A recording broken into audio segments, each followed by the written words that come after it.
of the master bedroom. And so the police officers, they see a hole and they see a projectile, and the common sense kind of tells them that the bullets are sometimes called projectiles, the bullet came this way.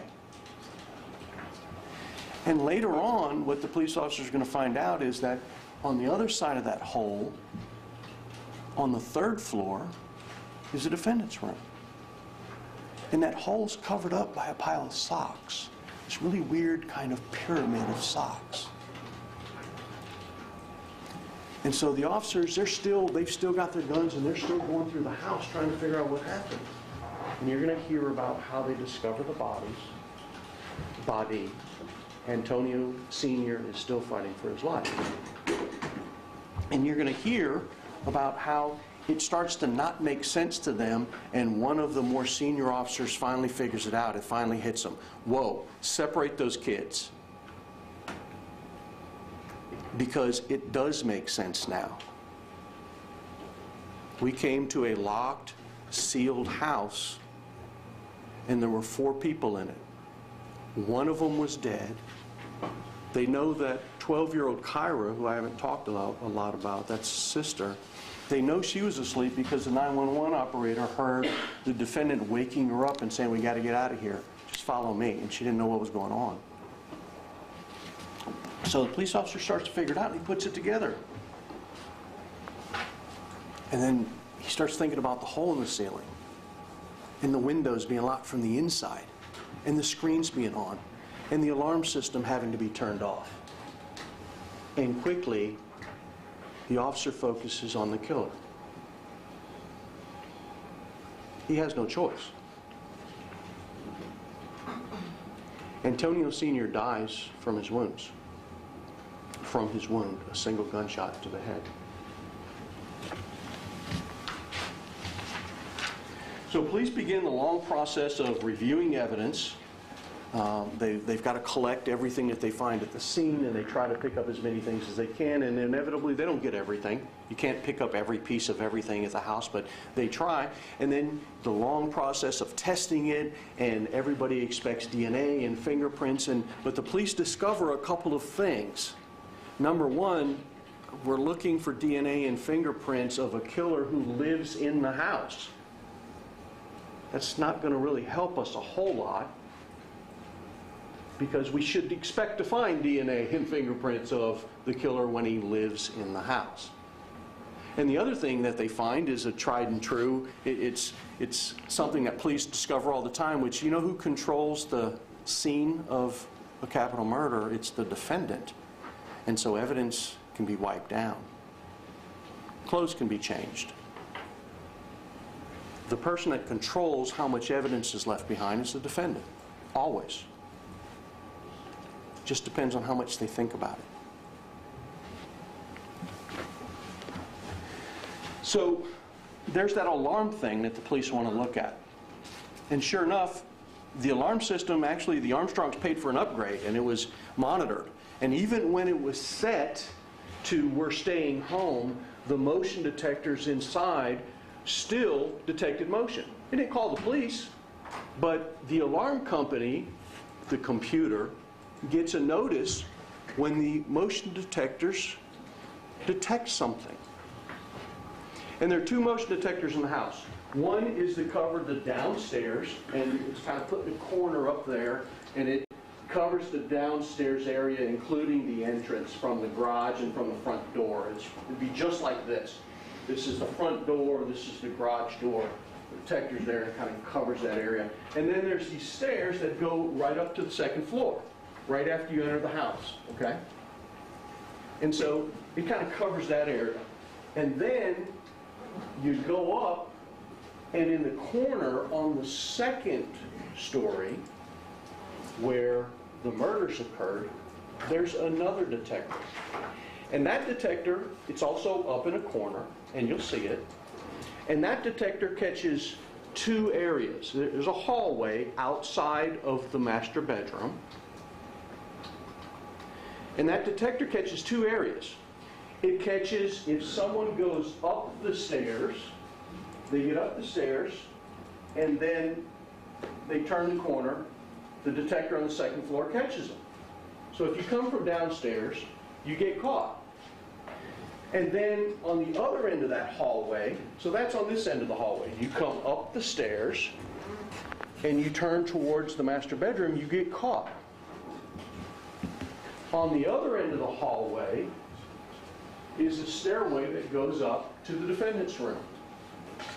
If you come down from the defendant's room and you step towards the bottom of his staircase, you get caught. And so police started to look at those records and see what the alarm could tell us. And the alarm tells us more than just the killer came from inside of the house. The alarm tells us that the killer came from upstairs. Why do we know that? Because at 1:09 a.m., the upstairs motion detector goes off. Why is it important that the upstairs motion detector went off? You know what? None of the doors were opened. None of the windows were opened. The downstairs motion detector didn't go off. Nobody came from the first floor up. The motion occurred on the second floor. And so when the defendant came down the stairs from his room and got to the bottom of his stairwell, the motion detector caught him. And that's 1:09 a.m.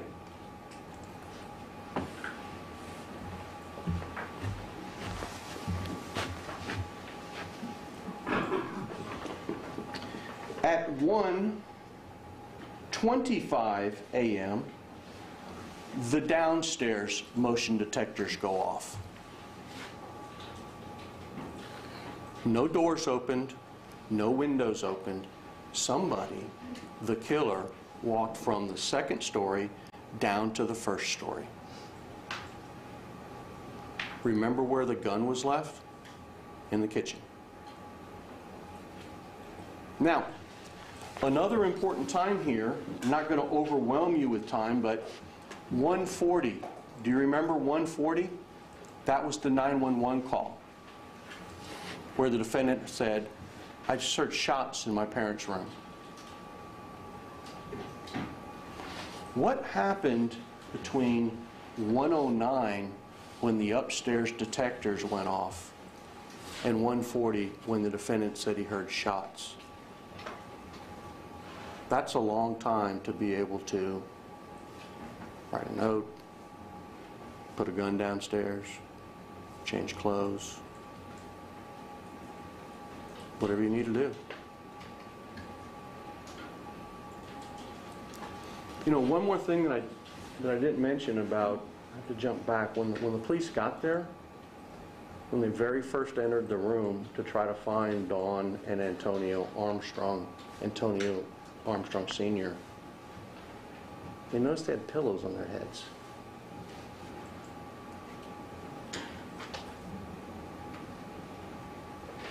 That really means something. You're a murderer and you put pillows on somebody's heads. Maybe you don't want to see what you did.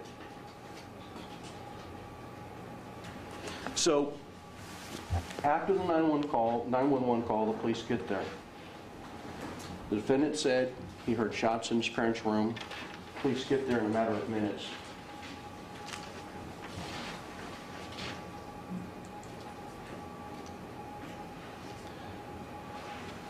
The scene here tells the story.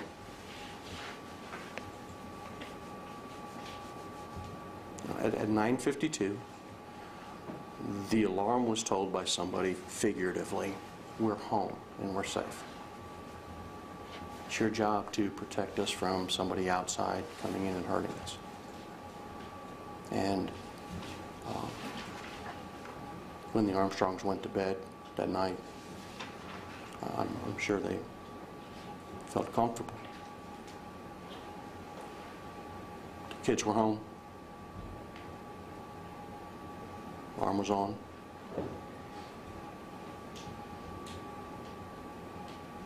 And I'm sure never in their wildest dreams did they imagine that the alarm couldn't protect them because they're going to be killed by their own child.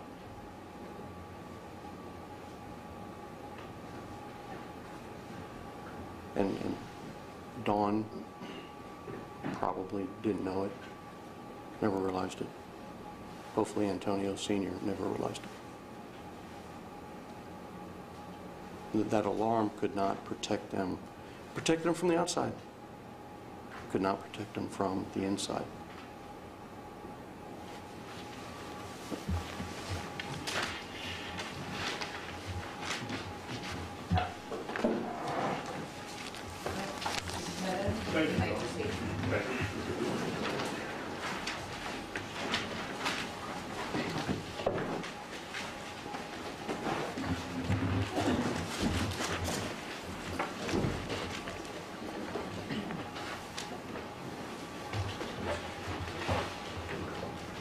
Before any of the evidence was in,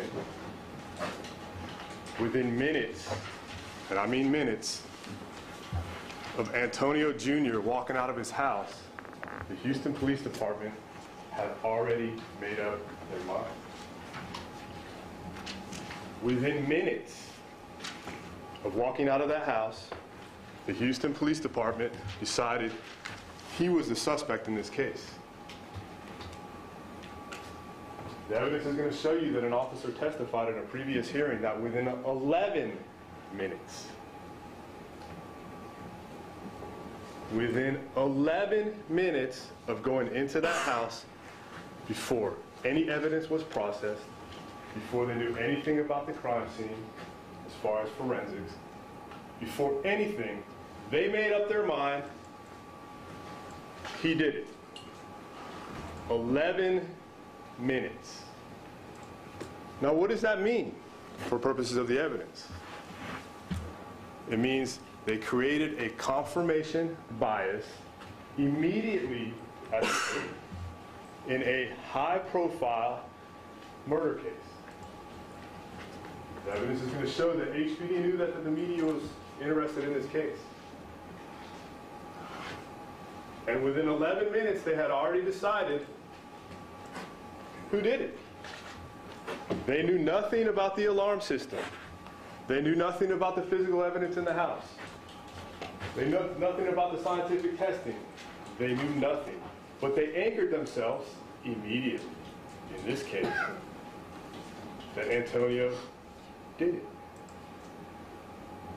We talked about this in jury selection. They formed the opinion without all the relevant information.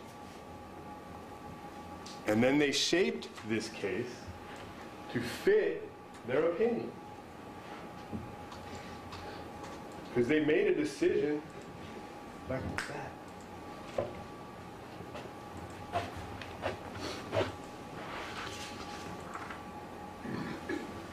All the evidence was not in.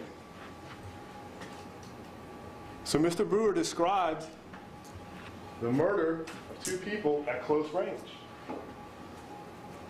And Mr. Brewer said, we don't expect to have any DNA or any fingerprints.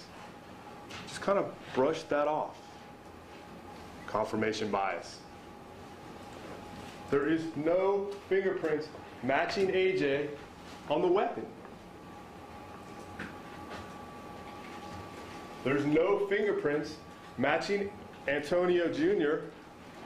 on the shells. There's no evidence of fingerprints matching Antonio Jr. on anything related to that gun. The slide, the magazine, the handle, none. There is no DNA of Antonio Jr. on that gun, on the bullets, on the magazine, on the slide. You're going to hear something in the evidence about contact DNA when you handle something. Now, sure, Mr. Brewer said he could have wiped it down or washed his hands. The evidence is going to show you that in a previous hearing, the lead homicide detective in this case, Detective Dagnall, said he looked at all the sinks. They were bone dry. There was no indication anywhere in that house that he washed his hands.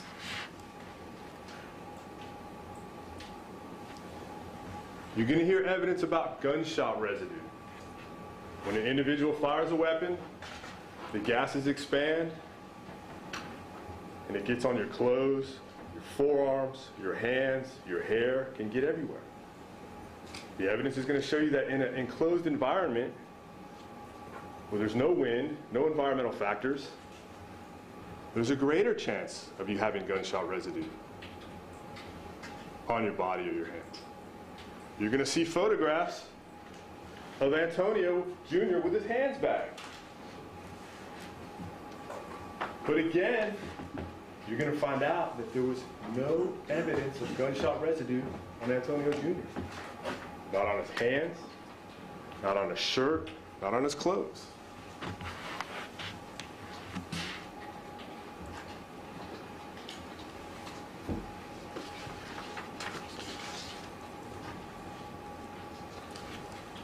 Most importantly, they're going to claim that these people were shot at close range. There's no blood. None. There's no kickback anywhere on Antonio Jr. or his clothes. They had full control over that house.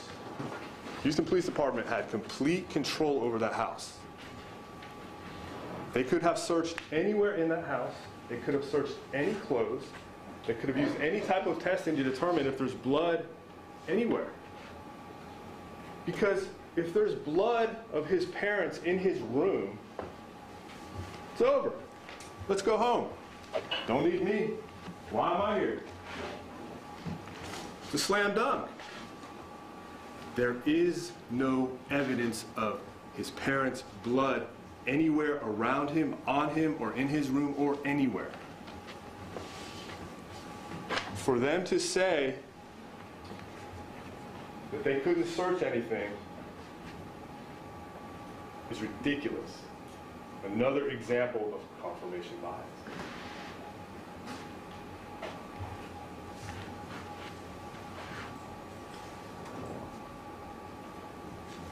You're going to hear about a doctor who was related, not related, but knew Antonio Sr. through her boyfriend. And I'm not going to get into those details, but she had a relationship, friendly relationship, with Antonio Sr. She's going to tell you when she came out of town from a trip out of the country, while this young man was in jail, she found a note on her Jeep. It said something like, "We were watching you." They'll agree it wasn't AJ. Couldn't be. Her boyfriend, a guy named Tony, building a gym, he sees on the window in dust something like, "We are watching you." He's in custody. They didn't tell you about that. Why not? Think that's relevant to a capital murder case? Is that something you'd want to figure out? Is that reasonable doubt as to what happened in this case? The evidence will show you that they didn't care much about what that lady had to say, because it didn't fit into their theory, their confirmation bias of the case. You're going to hear evidence that Antonio Sr. owned a gym.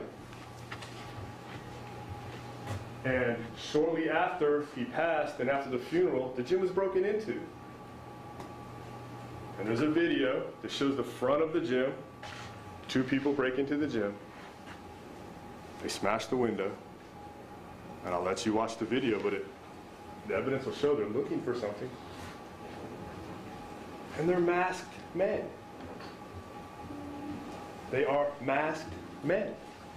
Why is that important, Rick? Because AJ tells the police there was a masked man in the house.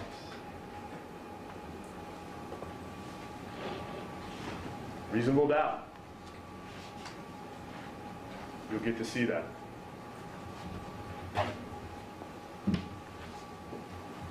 The relationship between my client, Antonio Jr., and his parents will be at issue in this case. And Antonio Jr.'s demeanor on the day of the offense, in which they claim he executed his parents in cold blood. You're going to hear from Antonio Jr.'s girlfriend. You're going to hear from her mom. That night, the night of the murders, Antonio Jr. was on the phone with them. And they're going to say his demeanor was normal. He was goofing around. They were joking around. One of them is going to describe him as being a goofball. You're also going to hear that they continue to text up into minutes, 30, 45 minutes, before they say he committed the crime of executing his parents. Girlfriend's going to tell you he was being goofy. Goofy AJ. Typical teenage text between boyfriend and girlfriend. Now, I'll ask you to ask them, is that demeanor consistent with someone who would, 30 minutes later, execute their parent? That's reasonable doubt. That's reasonable doubt.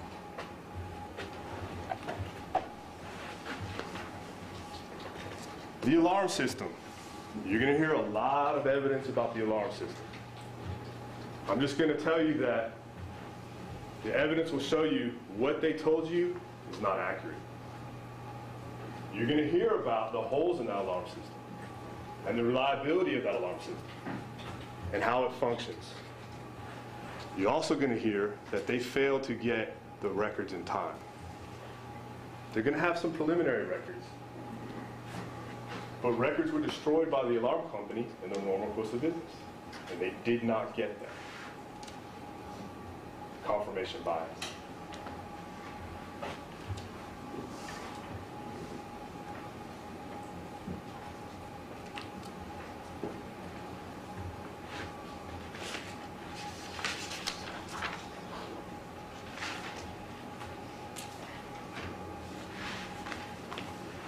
The most important thing you're going to hear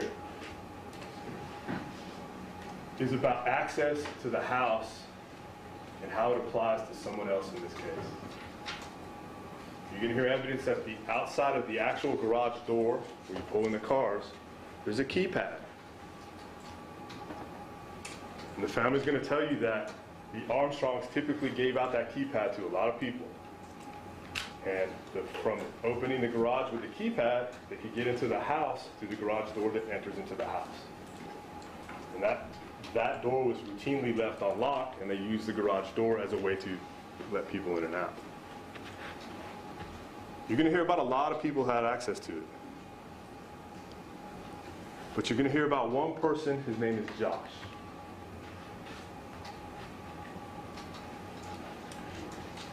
Josh is AJ's brother.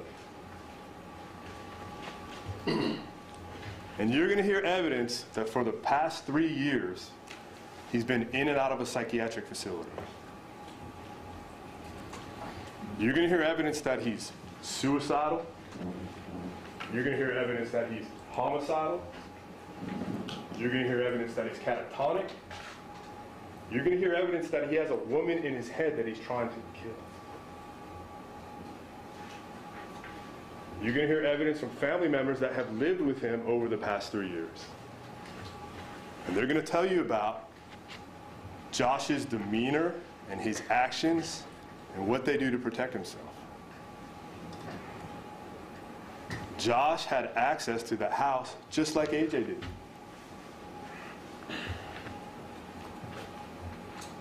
In fact, Josh showed up at the scene the night this happened.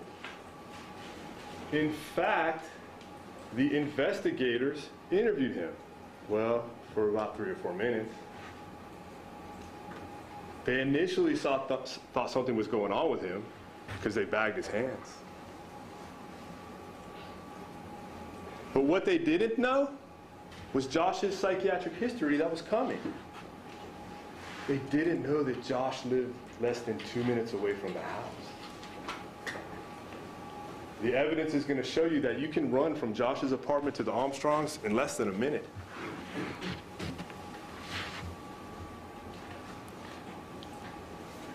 Outside of that stuff, the 2 most important things I think the evidence is going to show you about Josh is that, number 1, when asked by a Houston Police Department officer where he was at the time of the murders, he refused to answer. He refused to answer. To me, the most important thing about Josh that I would need to know, and this goes to your common sense as people, he didn't go visit his dad when he was in the hospital fighting for his life. He did not show up. His dad was just shot, fighting to live. He did not come to the hospital. Why?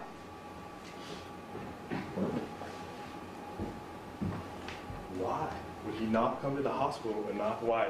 Right before that, would he not tell the police where he was at the time of the murders? Reasonable doubt. Objection argument, Your Honor. Sustained.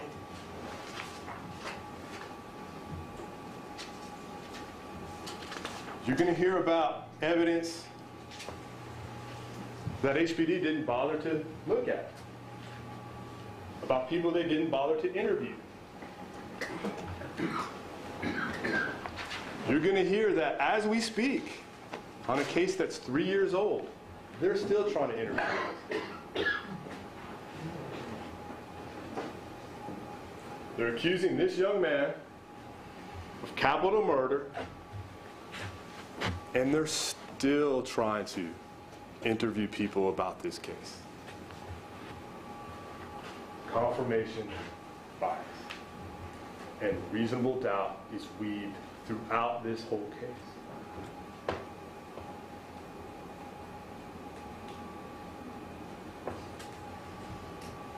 They accused AJ of murdering his parents before all the evidence was in. And we know what they didn't know at the time. We know what they can't prove right now. We also know that 11 minutes in, they didn't know he was not guilty. Thank you for your time. And we anticipate, after hearing all the evidence in this case, you will find Antonio Jr. not guilty. Thank you. Thank you, Mr. Detemno. State, call your first witness. Please call Sergeant Horlick to the stand, Your Honor.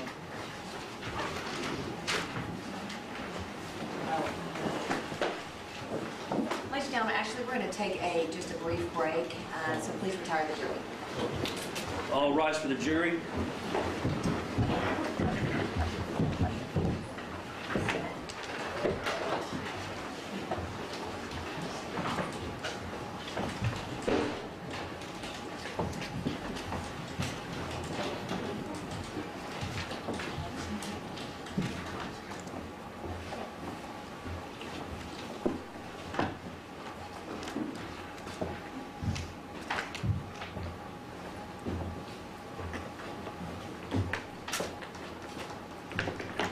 Please be seated. Court's in recess for 5 minutes.